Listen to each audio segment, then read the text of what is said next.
I first got my CVA, it was significantly higher than my actual age. I'm a former athlete.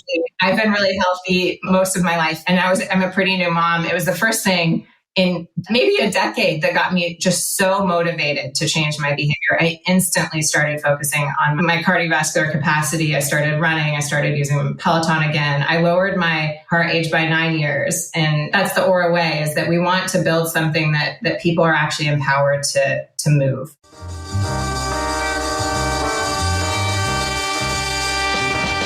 New choices, new players, new models of care. You know, consumer first healthcare is everywhere. For us to build the future, to see what's new, we gotta look at the world from a different point of view. Consumer innovation ain't going away. I say it's here to stay. Today it leads the way. We gotta drop the silos. We're all the same team. Experience, business, tech, and marketing. So join us now. Join the revolution. Consumer first health is the evolution. Status quo or like status no. Yeah, this is the healthcare rap. Yo, come on, let's go.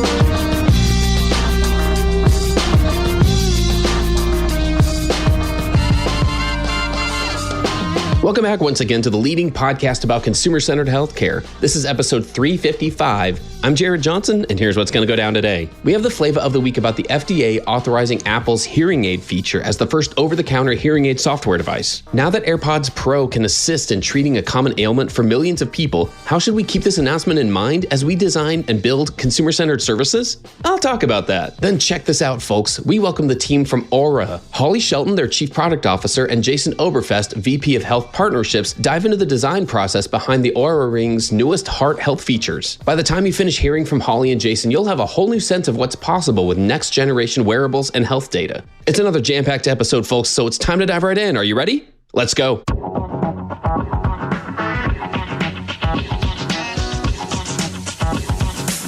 Flava of the week.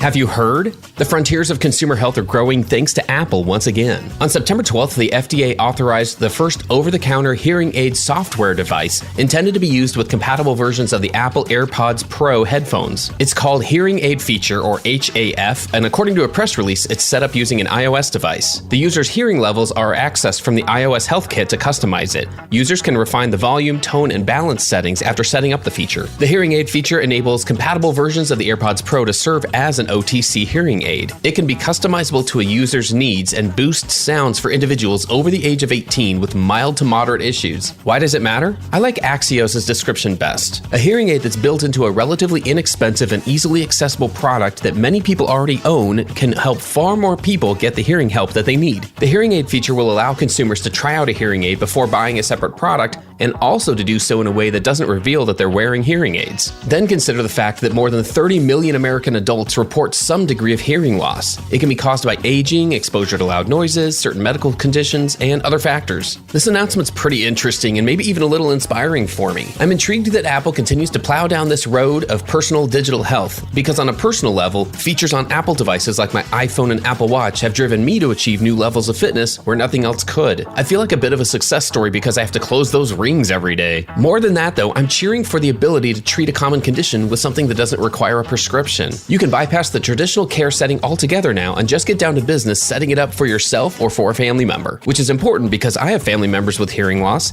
and the process for testing, selecting, fitting, and servicing hearing aids isn't the worst thing ever, but it certainly isn't a delightful experience either. If this means one less reason to have to visit a doctor when there's an easier, more affordable path now, I'm going to at least suggest that my loved ones try it out. In an environment where the digital health dollars aren't flowing in the same way anymore, and most announcements are now met with more skepticism than ever before, consumer health still lives on, and innovative brands continue to give us new paths to explore.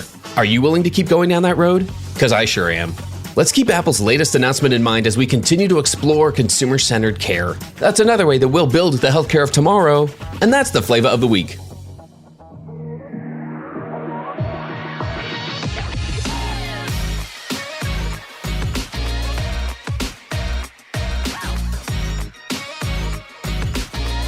The flow.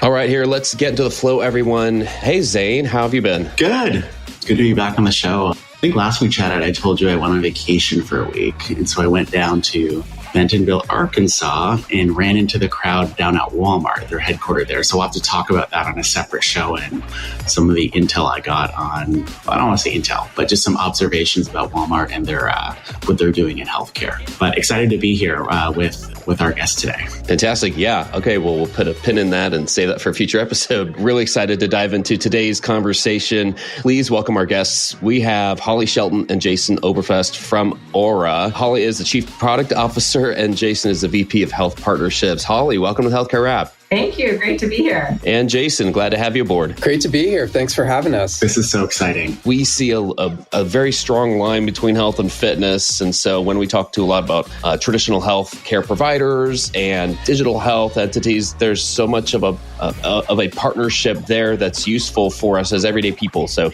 we look forward to diving into this. But I'll give you both a chance to introduce yourselves. Holly, let's start with you. Can you tell us a little bit more about who you are and what you do? So yeah, I lead since I've been at Oura a little over 2 years, leading the product and design teams on both the hardware and the software side. I started my career at Apple. I love the intersection of hardware, software, and Oura was my personal passion, which is health and well-being. And our team is really focused on setting the product vision and strategy. We've been working over the last couple of years to shift and evolve from being really a sleep lab on your finger to more of a holistic health lab on your finger that acts as a personal companion to help you realize sustained well-being. And so my team is setting the roadmap and designing the products that help us achieve that. Oh, all right. I'm excited to dive into this. Thanks, Holly.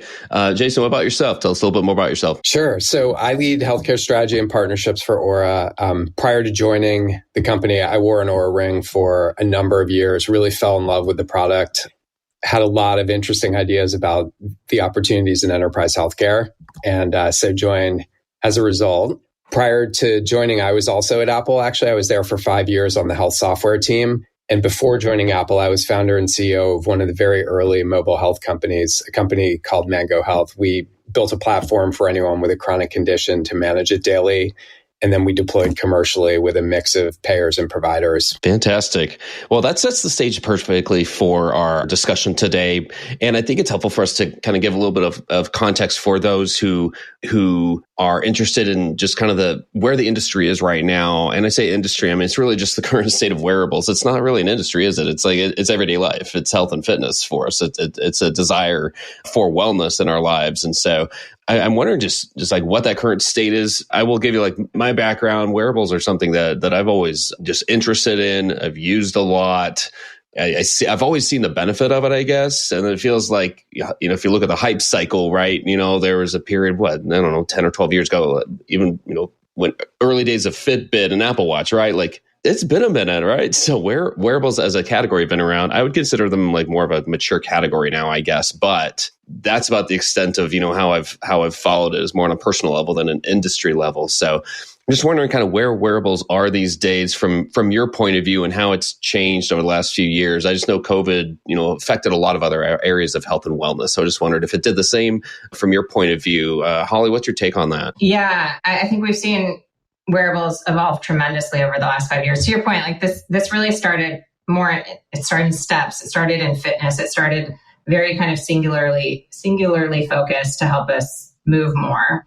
And almost so much that wearables have almost been synonymous, I think, with fitness trackers. And Oura actually started 10 years ago, almost in the opposite side of the spectrum, right? Oura was really focused on recovery and on sleep. And the form factor actually evolved out of that. We wanted a product that people were going to wear all the time. We wanted it to be like the most wearable, which meant it had to have a really long battery life. It had to be incredibly accurate. It had to be incredibly comfortable. And of course, we wanted it to be stylish so people wanted to wear it. That allowed us to start to think about wearable from a very holistic point of view. And sleep being the thing that every single person does every day, hopefully every day, and so foundational to our well-being. And so what I think we've seen happen in wearables is this shift from being fitness trackers to being something much more holistic, and starting to be at a point now, like you said, COVID happened. People are interested in taking control of their health. Technology has advanced quite a bit, and we're at a point now where you truly can have this holistic health app on your finger and start to actually take proactive action, which is where I think we're headed. That's fantastic. I remember about just over 10 years ago when I first started my career in healthcare, I remember I was working the Canadian health system back then. I remember being in the room with physicians and, older, more seasoned healthcare leaders when Fitbit had just started to become popular and some things with Apple. And I remember those leaders dismissing it and, I don't want to say laughing, but making light of it a little bit. And now to see where we've come, where, this information is being brought to doctors' offices, a number of actual healthcare institutions are using these tools. It really just shows how innovations in more of the consumer and fitness industry eventually find their way back into the more traditional medical industry, which frankly has been a bit of a theme that Jared and I have been preaching and watching that evolution over the last few years. So really cool to see. But curious, Holly and Jason, for those of our listeners who aren't maybe familiar with the Oura Ring, could you chat a little bit more specifically about what your product does? What are some of the insights that someone can know by wearing your product? I understand too, there's some insights you can learn about your heart and your metabolic health and things like that. Would love to hear kind of soup to nuts what it is that the Oura Ring brings to market and can do for consumers. Yeah. Obviously, it's a smart ring. It packs just a ton of advanced technology into this ring that allows us to very accurately capture your heart rate, your heart rate variability, your temperature. We have accelerometer. We're capturing your movement, and it allows us to boil all of that. We started boiling this into 3 simple daily scores that help you understand how are you doing today. It's your readiness, it's your sleep, and then we track your activity. Where we've gone from here is starting to really evolve the Oura Ring to give you that holistic picture. So we have the ability now to capture your stress. But Oura approached stress from our roots, which is this orientation towards well-being and recovery. And so we don't just capture your stress. What we really wanted to do is help you understand stress by itself isn't bad, but can you recover from stress is what really matters. And so we built a feature called resilience, which allows you to understand how are you recovering from your stress? Are you actually resilient to the stress in your life and be able to adjust according to that? And then women's health has been a really big push for us. We have very accurate temperature tracking, which has allowed us to start to give women the context of their health around their cycle. So we have period tracking. We track your cycle phases. Got a really exciting roadmap ahead here. We launched a pregnancy feature, and so you're able to look holistically at your health based on where you are in your women's health and your reproductive cycle. And finally, most notably and recently, we started moving into long-term health metrics. And so what we really want to do is to give people the ability to understand how are the decisions you're making today actually impacting your long-term health. And we started in heart health. We know it's the number 1 disease killer in the world. And we have 2 features here. One is cardiovascular age, which helps members understand their estimated cardiovascular age relative to their chronological age based on something we call pulse wave velocity, and also your cardio capacity, which is our estimate of your VO2 max. Interesting. Yeah, I remember seeing that announcement about those 2 new heart health features pretty recently. I'd love to dive into that a little bit more. I mean, that just seems like that's a kind of a forward-looking feature. Yeah, I would say it was a combination of passionate scientists figuring out what's actually possible on the ring meets company vision and ambition. We really want to be a proactive tool that helps people not just understand, did you sleep today, but actually what does it mean for your health? And heart health was such an important first place to start. And as we started seeing that we could actually see your pulse, every time your heart beats, it makes your arteries generate a wave, a pulse. And when we actually discovered that we can read this and we can actually start to see, as your arteries stiffen, your pulse wave velocity increases. And so we started to be able to match this to your age. And that became really exciting. We built it internally. Actually, I can tell you for myself, when I first got my CVA, it was significantly higher than my actual age. I'm a former athlete. I've been really healthy most of my life. And it was the first thing, and I'm a pretty new mom. It was the first thing in maybe a decade that got me just so motivated to change my behavior. I instantly started focusing on my cardiovascular capacity. I started running. I started using Peloton again. I lowered my heart age by 9 years. Wow. That was really that's the Oura way, is that we want to build something that people are actually empowered to move. I love that. I've mentioned this on the show a few times. I use your competitor Fitbit, not because it's better. That's where I started when I was a lot younger. And what I noticed, I'll always wear one because when I first put it on, I had no baseline. I didn't know how much I moved. Didn't know what my heart rate was. I started paying for their premium services and, get all these metrics. And I realize now more than ever, so many Americans and Canadians and really people around the world, they just don't know their numbers. And so they have no ability to understand how their movements, what they're consuming, how they're sleeping or not, actually impacts their health. And now that I have this dashboard every day, I actually use it. And I had no idea, Fitbit also gives a bit of a readiness score, how that correlated to my activity. And frankly, it seems pretty, at least directionally accurate. And so I'll always be a believer. And I probably need to try the Oura Ring next. You do. And Jason, can whether now or later, definitely share more about the opportunities as we get into healthcare and heart health here. To what you were saying and to your original question, Jared, in terms of how things have evolved, I really credit the original team at Oura with the focus on sleep that Holly described. And I think one of the things that's occurred is it's always been important to the individual. Like we all know the difference between a bad night of sleep and a good night of sleep. And Oura has always been very helpful at understanding contributors to either of those. But I think what's occurred in the last few years, I'm curious if you guys agree with this, is I think there's a increased understanding in the clinical community of the importance of sleep. Not just for mental health, of course, it can really affect that, but even in areas like cardiovascular health, metabolic health, many different areas of health, even in areas like fertility treatments. Holly mentioned the focus on women's health. There's a really increased understanding there. And so that's a really big opportunity for Oura and something that we're quite interested in. Agree, Jason. One observation I've made, and maybe it's just the circles that I hang out in, is a lot of like gym bros I've noticed, and I've mentioned this on the show before, all of a sudden care about their sleep because they're realizing it's huge to their recovery in a way that I hadn't seen before. Like usually, young men and others, just like, they want to work all night and only sleep 2 hours and be hyper productive. But it almost seems like people are realizing this is not the way. Sure, maybe in the short term, you'll get more work done and make more money, but you're going to kill yourself in doing it. And so I'm seeing a lot of people prioritize their sleep. Even friends of mine are like, no, I got to go to bed and sleep a full 8 hours. When 5 years ago, they would have been out all night. Zane, I completely agree. I've seen, and I think we've seen broadly, a shift in culture and attitude, not just with the young gym bro crowd, but like even CEOs, leaders. It's really interesting to see the extent to which like Oura, for example, is worn now with like some of the most influential people in the world, in politics, in business. I think that's part of that larger trend that you're describing. One other heart health area I'll mention quickly, Holly talked about cardiovascular age.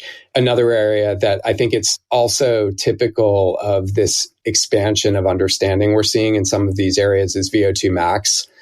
That's an area we're also focused on. And, VO2 max, Zane, it sounds like you're pretty familiar with some of these things, at least. It used to be a metric really just that elite athletes focused on. And what I think everyone's realized in the clinical community especially is it actually is directly correlated to longevity as well. It's not just for the elite athlete. So again, it's part of this mission of Oura of helping people understand these measures and put them in context as an everyday individual, not necessarily just an elite athlete. Well, I know all about that. Since last week, I was doing some of the hardest mountain biking I've ever done. And I have some improvements to make, that's for sure, in that whole category. Are you a mountain biker? I'm a big mountain biker as well. We'll have to talk about that separately sometime. Folks that will be listening won't be able to see it, but there's my pride and joy right behind me, my mountain bike. And so I was down in Bentonville, Arkansas, like I said in the pre-show, doing my best, biking in the Ozarks, but it was just so darn hot. And I thought it was good biker up here in Michigan and more of the flatlands, but you definitely realize there's some opportunities you can make in your cardiovascular health when you're down there grinding it out. I was up in British Columbia at Whistler mountain biking last weekend, and I could see completely in my measures the effect of the heat, the activity, and the altitude in my Oura data. I mean, plain as day. Same. I got a notification from my Fitbit that said you need to take a day off. You did too much. That really kind of hits at part of this, right? Is just the whole thought of understanding. I mean, Jason, you're just asking, hey, guys, it sounds like you Zane understands, like knows some of these data points themselves. These aren't always known by everybody. And so like part of the understanding of the value and like what can I do personally to reach these wellness or fitness goals is to understand some data points and things like that. And that might be helpful for us to dive into a little bit to help people become a little bit more familiar with that. What are a couple of those data points that are useful, like things that Oura does help you see and measure and take advantage of? Yeah. First, let me just say, I think we talk a lot about we give everybody a voice. And the thing about our bodies is that they're trying to tell us something, but it's often very difficult to hear them. And so we allow you to hear them through those data points, right? And the data points are useful in a day, but when they become really useful is actually the baselines and the trends over time and starting to see how those are changing. So Jason, you chime in here too, but just a couple of the data points that I am checking every morning. I wake up, I look at my app and I look at not just my sleep duration, but my sleep stages. How much time did I spend in deep sleep? How much time did I spend in REM sleep? How long did it take me to get to my lowest resting heart rate? Because if it took me most of the night, I'm not really very recovered. And my HRV, which is obviously a measure of how stressed, the state of stress that my body is in. And then throughout the day, I go to Oura quite regularly to check my stress. And specifically, I'm looking at how many restored minutes do I have in the day? We allow you to see not just your minutes in stress, but how many minutes were you in a restorative state, which is super important to show that you're recovering from stress. I use it very regularly for my cycles. I want to know what cycle day I'm on. And we have now cycle insights, and you can see your cycle phases and what to expect, like what's actually normal for me at this point in my cycle. So Jason, I'll turn it over to you if you have anything else that you check regularly. Yeah. I mean, one key thing I would add that is really a result of the work that Holly and her team have achieved over the last few years that I really appreciated very early in my experience with Oura is the way the entire experience is constructed. It's very simple at the highest level, but allows the end user to really dig in as they learn more, become more aware of some of these things, and want to really just be more familiar with the details. And I think that's really critical for meeting really anyone where they are in a personal health journey. That's just been, I think, incredibly important. The other thing I would say about the work that Holly and her team have done is that, I'll just give you my personal opinion here. I feel like a lot of the wearable technology out there has been very focused on the presentation of raw data. And there's a lot of work done always to make sure it's accurate and validated and all those things. But there's often not enough done, in my opinion, to help an individual put that in context. So for example, I may look at sleep staging and I may see, okay, I got 45 minutes of deep sleep last night and an hour and a half of REM sleep. But you're left wondering, is that good? Is that not good? What do I do with that? How do I improve that? And Oura from day one has always been incredibly focused on putting all that kind of information in context for an individual. And also recognizing that people are complex, humans are complex organisms. And it's not black and white, right or wrong. There's always a nuance that Oura helps you decipher. And I think that's really valuable for a lot of people. And that's leading to improved health outcomes. Absolutely. Yeah, I appreciate that. And it makes me think of once we do start diving into that data, I'm sure this happens sometimes, is that somebody starts looking at all that and they either get overwhelmed or, like you said, they get a little lost in the details of it. And so here you're providing, this information, and we're still not used to understanding all of the information that we can get and knowing what to do about it. What do you say when somebody starts thinking that way and either, okay, now I know too much, I don't know what to do with this, or I'm getting a little lost in the data? I think that's one of the things that actually really sets Oura apart is just our approach. And this is rooted in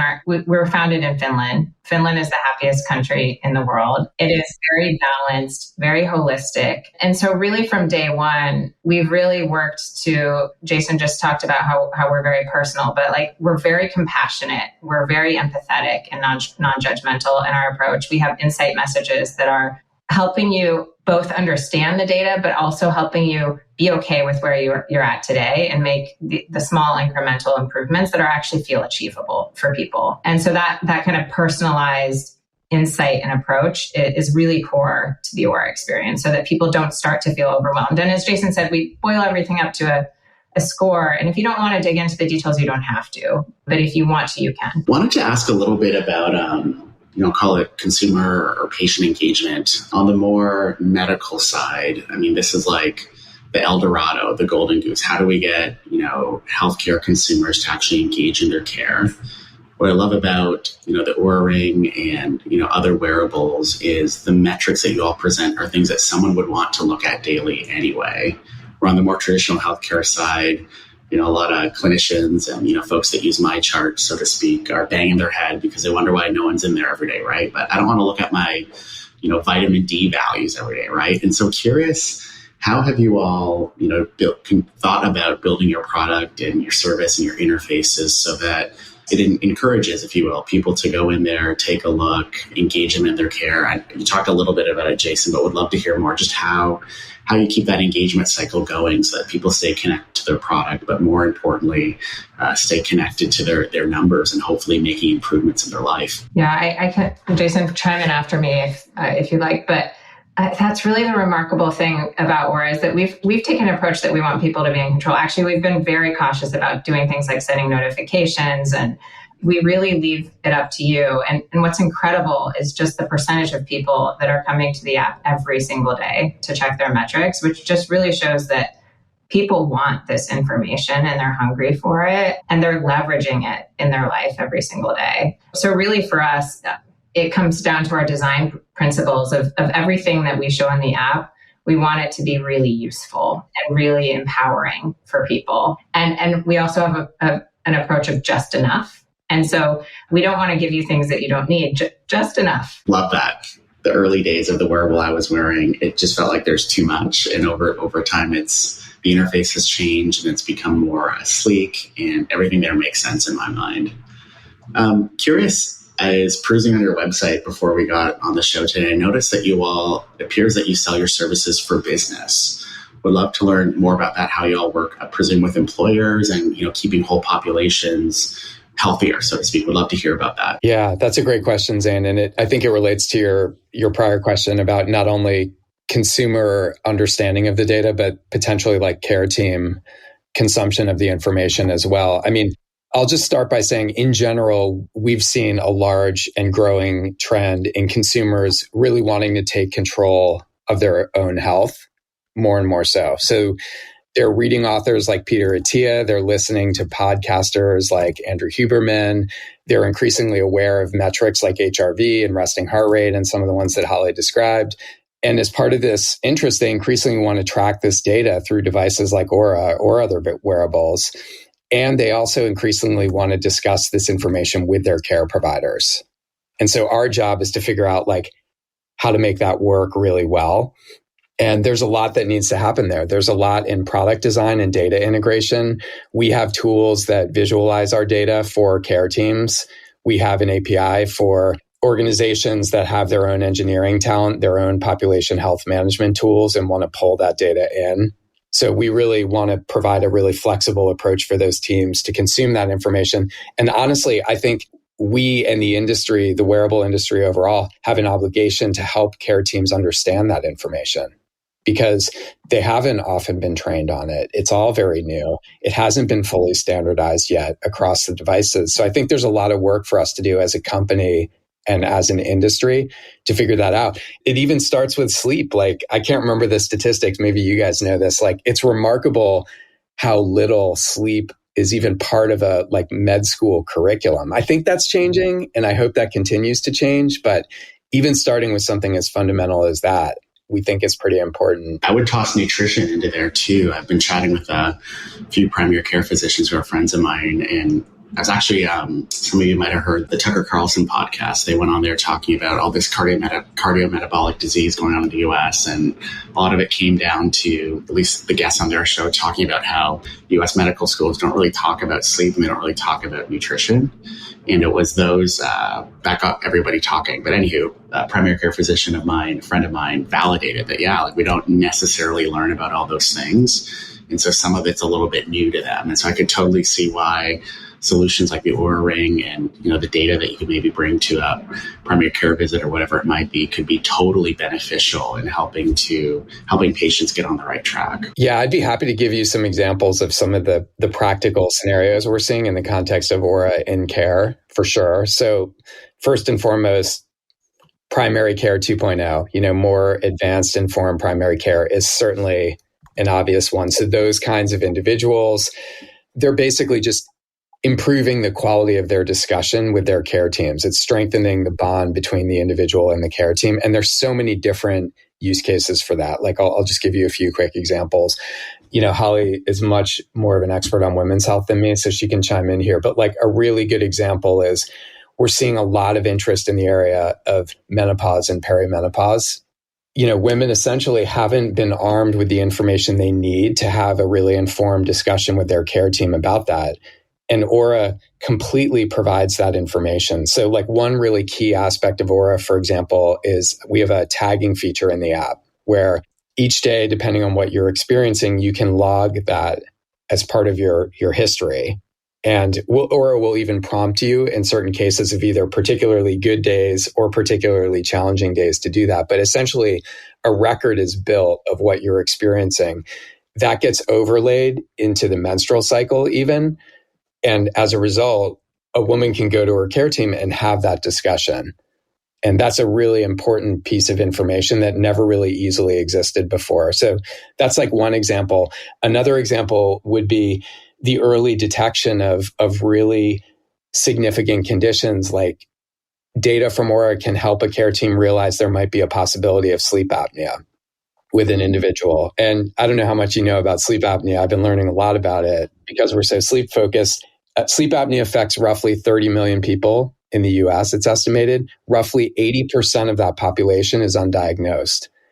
And what's interesting about sleep apnea, I think, is that it's tied to very user-driven priorities. Like you wake up, when you have sleep apnea, you wake up every day. Even if you're sleeping 7, 8, 9 hours a day, you wake up feeling like crap. And people are really motivated to address that. So it's sort of back to that theme of people taking more control of their health. And at the same time, it's increasingly understood, like in the clinical literature, how closely tied sleep apnea is to other really pernicious chronic conditions. So payers are actually interested in the right programs where they have the right incentives, of course, to address those issues. And so Oura can play a really critical role in helping a primary care team realize, hey, there might be something going on here. Let's look into it. And then what's also quite interesting is Oura in a lot of these areas can get paired with treatment protocols. And so, like, I'll give you an example again in the sleep apnea space. The common gold standard therapy for sleep apnea, as you may know, are the CPAP machines, the masks that are worn. And like, let's just be honest, it's not awesome. Like, no one's excited about wearing a CPAP machine, but they really can make a difference. And when Oura is paired with a treatment protocol like that, you wake up in the morning and you can see plain as day how much better your sleep scores are as a result of staying with that treatment. So it's basically motivating people to stay adherent to therapy, which is driving improved outcomes. And that's true in other areas as well. I'll just give one other quick example. You think about the area of metabolic health and GLP-1s, really interesting, important, dynamic area. GLP-1s are amazing. They're miracle drugs. They're incredibly expensive. And there's a lot of research showing, of course, people typically can't stay on them forever for lots of different reasons, financial, or in some cases, there can be adverse side effects. For whatever reason, most people don't stay on them forever. And when people come off them, they typically put on about 2/3 of the weight that they lost while they were on them. And they're also tracking the return of the adverse, broader chronic health conditions that are associated with weight gain. So cardiovascular health primarily, metabolic health primarily.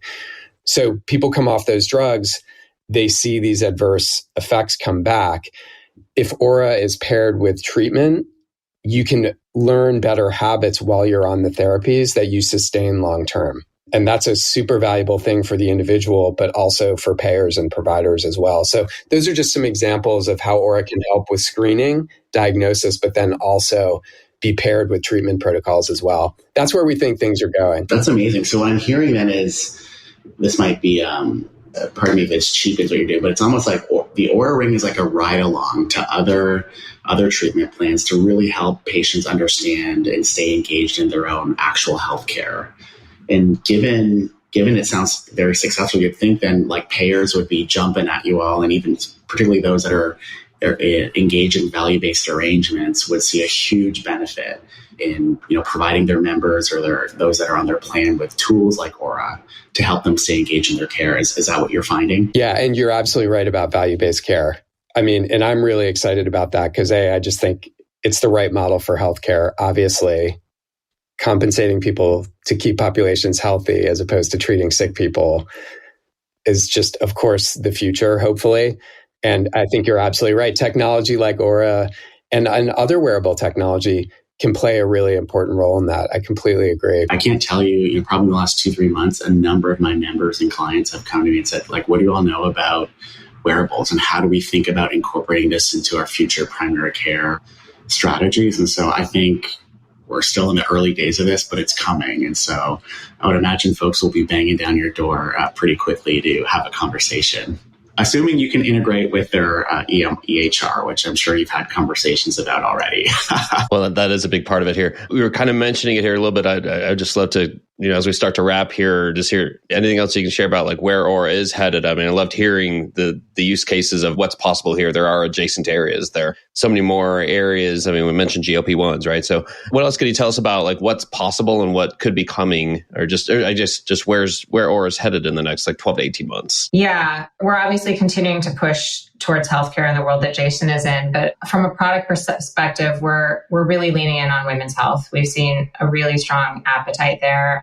We started in period prediction and cycles, moving into pregnancy, and are really working, Jason mentioned menopause, to really give women that kind of body literacy from period onset all the way through menopause, and to not just understand the cycle, but actually what's happening to your body along that cycle. We have a partnership with Natural Cycles, but we're starting to help people use natural birth control to get pregnant faster. And so women's health is a big focus for us. We're continuing to push in heart health and even metabolic health. And then I think the last thing that I would say is we've been spending a lot of time just getting even better at personalizing the experience and really truly being that personal companion that understands where you are in your health journey and is able to provide more and more relevant guidance to you based on that context. We released a feature recently called Oura Advisor, which is our AI kind of based coach and companion. It's currently we call it Oura Labs. It's our experimental feature set, but we're continuing to work to help people be more proactive and have that guidance and support that they need to start to make better health decisions. That's wonderful. Yeah, I would just add, I'm super excited about scenarios where you join a health plan or you become a patient at a hospital system and you're given a wearable device upon joining because the cost of that device is more than offset by the value it provides in terms of reduced cost of care and improved outcomes. I think we're not that far away from that point. I agree. And then your interface, in a sense, becomes the front door to clinical services when needed. And your conversational navigation tool pulls people into clinical care when it's needed. Yeah, let's say Zane and I, we see it. We see the need, we see the opportunity, we see the benefits. We're gonna fanboy this thing, all the way until we kind of keep shepherding it into these healthcare organizations that can see the value, but don't know how to take that next step. So, I mean, it's great to hear where things are going. And I guess where we always like to kind of conclude is asking about what does all this get us? Like, what's the destination? What gives us hope for where things can go from here? Yeah, that's an awesome question. I mean, my first thought on that is connected consumers with increasingly accurate passive monitoring that leads care teams to provide earlier interventions with better outcomes longer term. Love it. Couldn't have said it any better. I think too, what I'm hearing, if I could answer the question, Jared, is just agency. We're giving people the information that allows them to have agency in their life and their care. If you can be healthier, suddenly you can take charge of your whole life. And so kudos to you all on what you're doing. I think I'm going to get an Oura Ring this year because I also noticed that the Oura Ring is HSA and FSA eligible. And there's a pile of cash that my employer gave me that I probably won't use. So I think I just figured out how I'm going to spend it. We really want to appreciate and thank you for your time here. That's a wrap for this episode. What a pleasure, to think about what's happening, what's possible here. We want to absolutely thank our guests today, Holly Shelton and Jason Oberfest from Oura. Thank you both for joining us. Thank you. Great to be with you. Thanks.